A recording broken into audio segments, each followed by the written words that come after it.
If this is your first time visiting my channel, make sure you hit the subscribe button to get notifications. The world is full of mysteries. So, today, I am going to talk about the lost treasure gold of the Second World War, which was believed to be hidden by General Tomoyuki Yamashita of the Japanese Army into the mountains of the Philippines.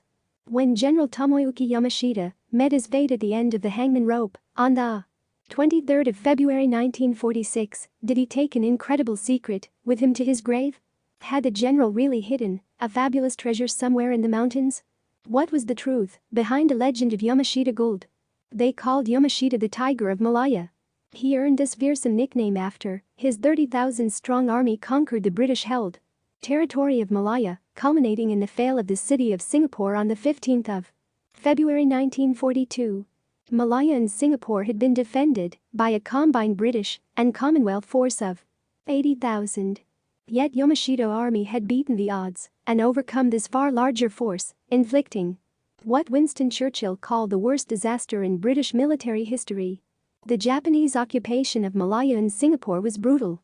By far the worst treatment was meted out to the many thousands of Chinese people who had made Malaya and Singapore their home. In what would become known as the Sukching massacres, thousands of Chinese were rounded up and executed by the Kempeitai, the Japanese Army fearsome military police.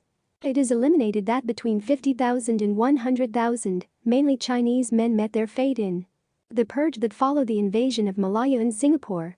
Despite Yamashita's success in snatching the territory from the hands of the British, the general was banished to the Japanese puppet state of Manchukuo in northeast China at the behest of his rival, the Japanese Prime Minister Hideki Toho. It was not until Toho and his government fell in July 1944 that Yamashita was able to return to the frontline duty, this time as the commander of the defense forces in the Japanese-occupied territory of the Philippines. By September 1944, the tide of the war in the Pacific had turned against the Japanese as the Allies closed in on their conquered territories. Yamashita was dispatched to the Philippines to organize the island's defense. Realizing he could not defend the Philippine capital of Manila without massive loss of both civilian and military lives, he ordered a withdrawal of his troops to the Sierra Madre Mountains northeast of the capital. However, Rear Admiral Sunji Iwabuchi of the Imperial Japanese Navy ignored Yamashita's orders, retaking Manila with a force of 16,000 sailors. The subsequent battle between Iwabuchi forces and the Americans saw Manila reduced to rubble and resulted in the deaths of an estimated 100,000 Filipino civilians. It was after Yamashita made his retreat into the Sierra Madre Mountains that rumors began to circulate that the general had hidden vast amounts of treasure there. So, what is the story of Yamashita gold? As they rampage their way through China and Southeast Asia, the Japanese are said to have amassed a vast fortune in stolen treasure and gold. As the tide of the war turned against them, it was decided by Prince Tsuneyoshi Takeda, the head of the prestigious Kwantung army, that all his stolen wealth must be hidden away from the Allies so it could be collected in secret after the war was over. To that end, Takeda allegedly ordered the construction of the so-called Golden Lily tunnels, a vast network of underground tunnels dug into the mountains of the Philippines, where the stolen loot was to be stored. Yamashita, so the stories goes, was charged with constructing one such tunnel known as Number 8 somewhere in the Cagayan Valley, in the northeast of the island of Luzon. According to legend, when the tunnel was completed and filled to bursting with enormous amounts of looted treasure, the slave who had constructed the tunnel and the soldiers who had overseen its construction were sealed up and left to die inside so nobody but Yamashita and Prince Takeda would be alive to reveal its true location. After the Battle of Manila, the Allies quickly advanced on Yamashita position. Japan surrendered on the 15th of August 1945. Yamashita men managed to hold out until the 2nd of September, when the general finally surrendered. He would later be tried and convicted of the crimes committed by the men under his command. In the Philippines, despite appeals to President Harry Truman for clemency, Tomoyuki Yamashita was hanged on the 23rd of February. If there was treasure hidden somewhere on the islands of Luzon, the general took its location to his grave. The story of Yamashita gold quickly spread. Treasure hunters from all over the world began to arrive in Luzon, hoping to discover the fabled treasure location.